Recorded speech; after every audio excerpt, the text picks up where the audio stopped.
Continued from part 1.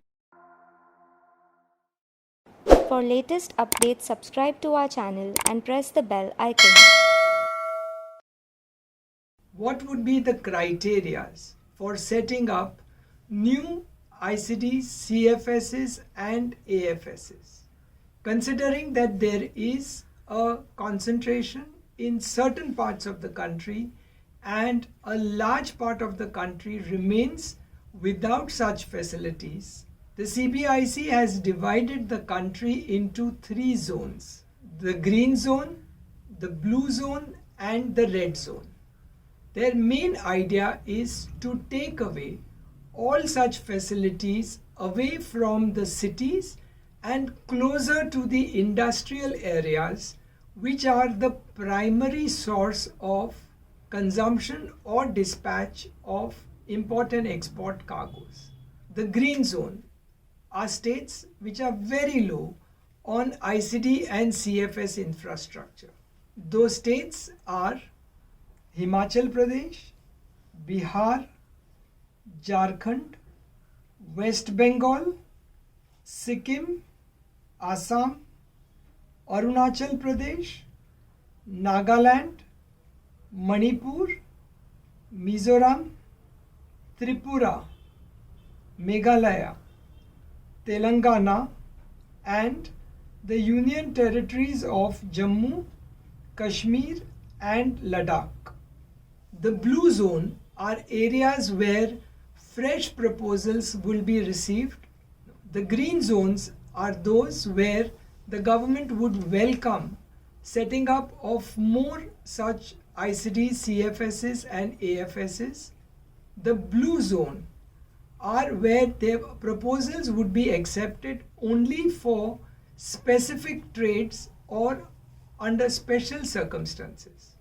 Those states which get covered in the blue zone are Uttarakhand, Uttar Pradesh, Chhattisgarh, Odisha, Andhra Pradesh, Goa, Karnataka, Kerala and the Union Territories of Puducherry, Diu and Daman.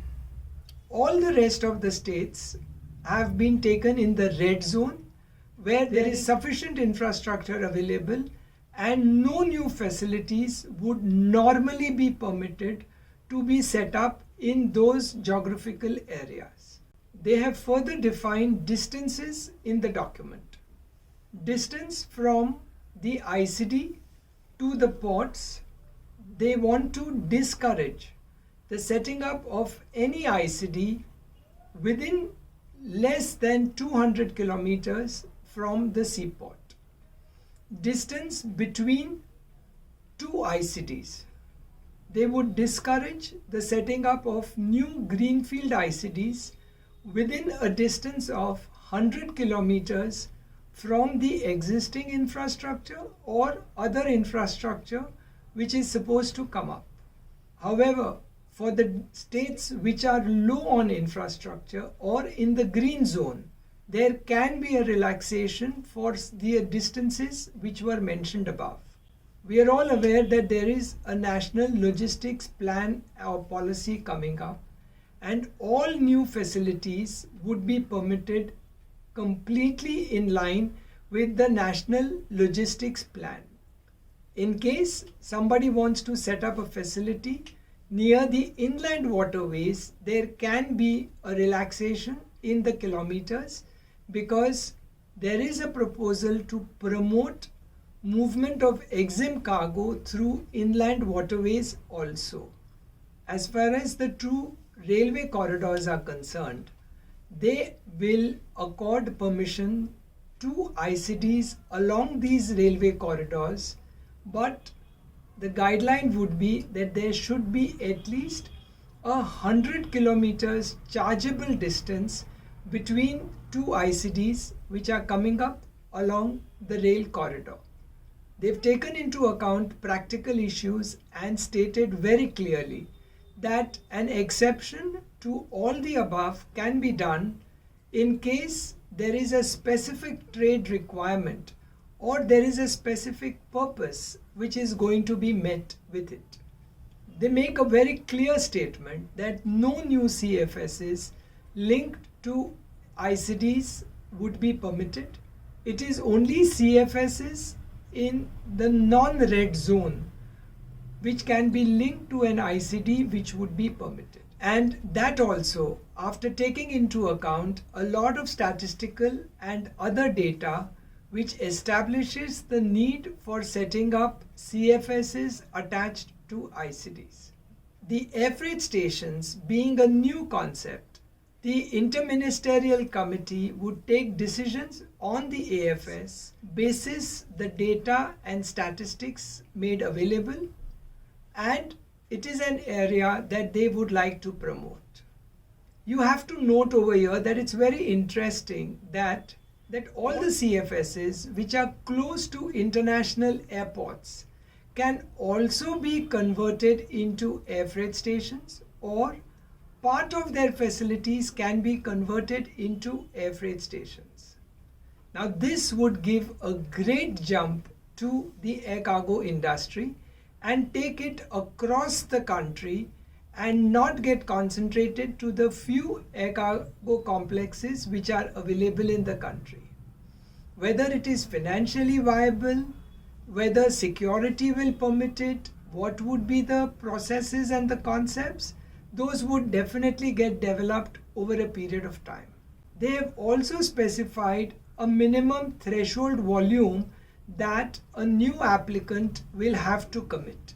And those threshold volumes are, for an ICD, 7,200 TEUs or consignments per year, two ways.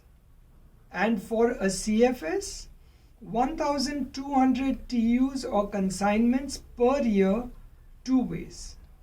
However, for the air freight station, being a very new concept, no threshold performance has been documented.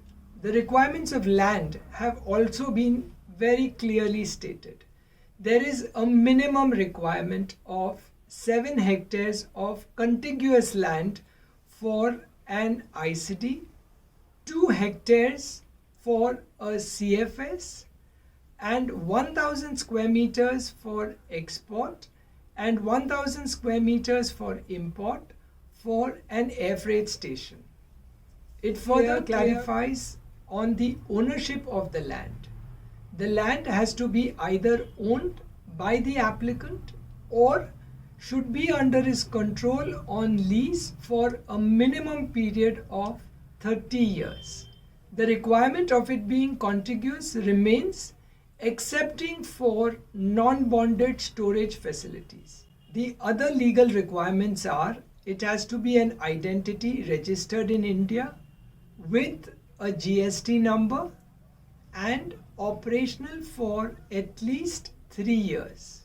It also talks about prior experience of the applicant. Applicant must have prior experience in this area, and a few of the professions listed out over there to be considered as experienced people who could set up such facilities are custom brokers, transporters, freight forwarders, shipping lines, and port terminal operators. Clear guidelines have been laid out as to how the applications are to be made, that the IMC would meet twice in a year, and upon approval, a letter of intent listing out the conditions would be given to the applicant. The applicant will have to set up the facility within a period of 1 year from the date of the letter of intent. This period may be extended by another 12 months under special circumstances, and no extension thereafter would be given. The IMC holds rights to revoke or suspend the approval granted in the following cases. 1. On breach of any condition of the applicable law. 2. The setting up or continuance would be prejudicial to public interest. or if the entity or any of its promoters is convicted of an offence under the provisions of any act in force. Applications can also be made to the IMC for other purposes, which would be 1. Change of CFS to ICD and vice versa, and notification of AFS in existing ICD. 2. Change in the ownership of the entity. 3. Change in location. What would be the obligations of the entity post receipt of the approval? 1. They would have to operationalize the facility within the time period given in the letter of intent and set up all the other facilities which would be required by the various participating government agencies for cargoes which are expected to be handled or moved through those facilities. 2. The operator shall avail of the services of customs on a cost recovery basis on the basis of the existing public notices issued by CBIC. 3. No alteration in the plan submitted for any of the ICD, CFS or AFS is permitted without the written permission of the jurisdictional principal commissioner of customs or commissioner of customs.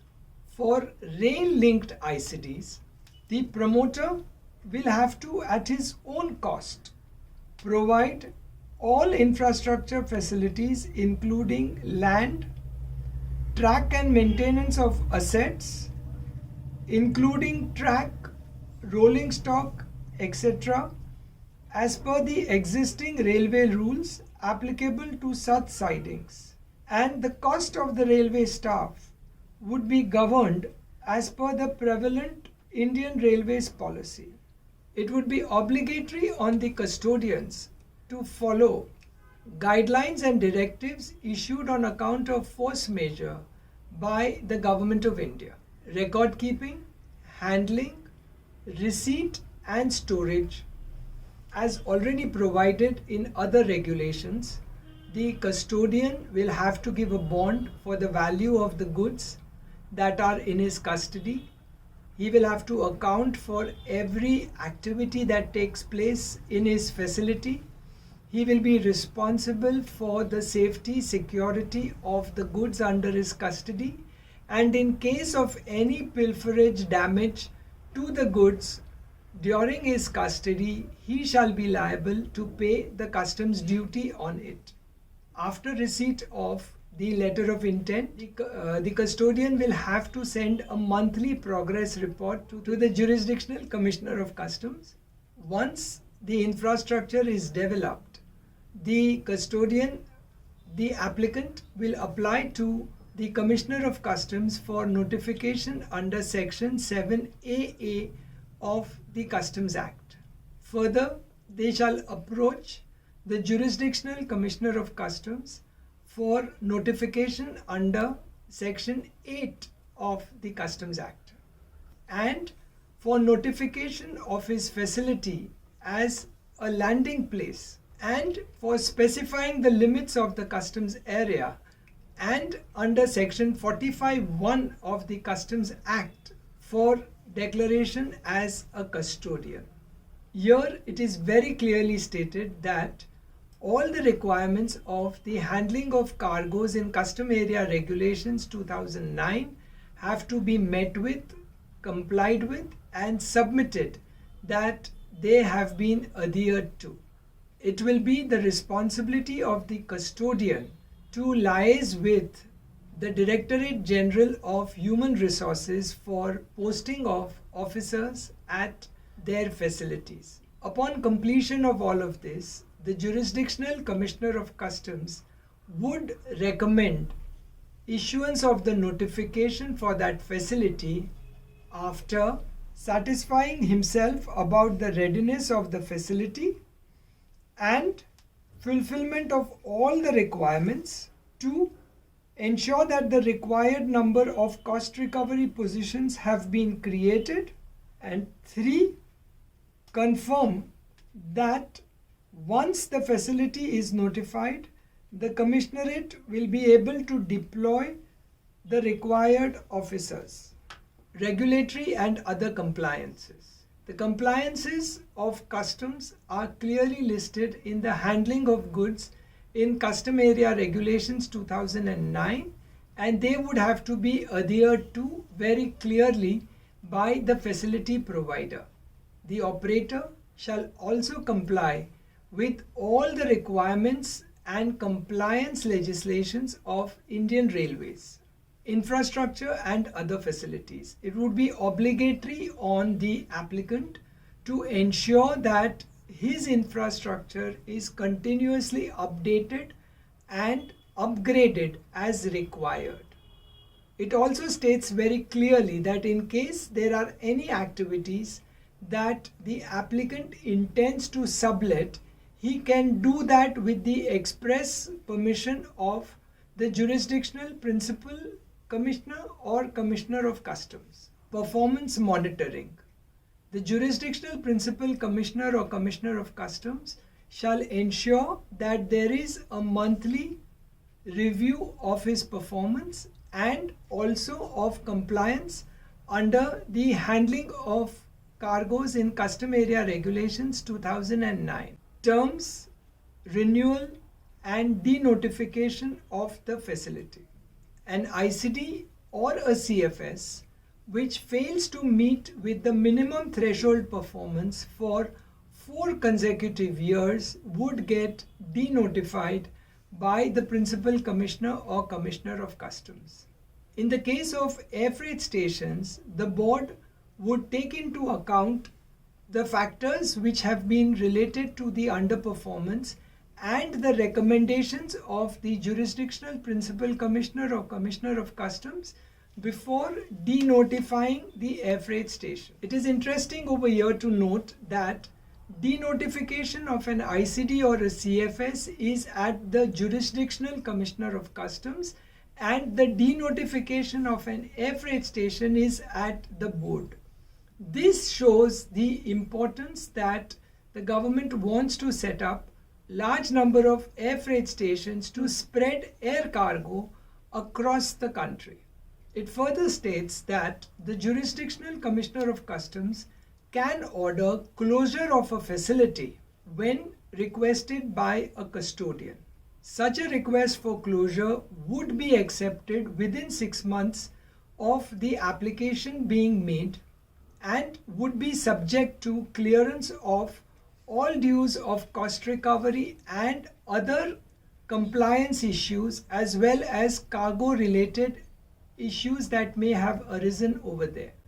Scope and applicability of policy and guidelines for setting up of new ICDs, CFSs and AFSs. All applications which have been pending approval as on 5th of November 2020 and all new applications which would be made hereafter would be covered by these policy and guidelines.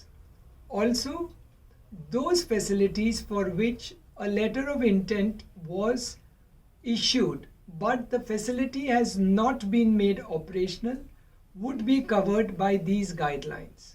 The proposals which have been approved by the IMC would be scrutinized under the old policy. So what we see over here is they have taken into account every possible aspect that needs to be considered. It has laid down a roadmap for a lot of states to have new EXIM facilities. It has laid down a roadmap for rail-based facilities and inland water-based facilities. It has laid down a roadmap for a large number of smaller facilities catering to air cargo to come up at all the airports, which would be notified in the near future.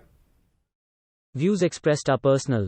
You are requested to rely on Customs Circular 50/2020 dated 5th of November 2020 for specific actual details.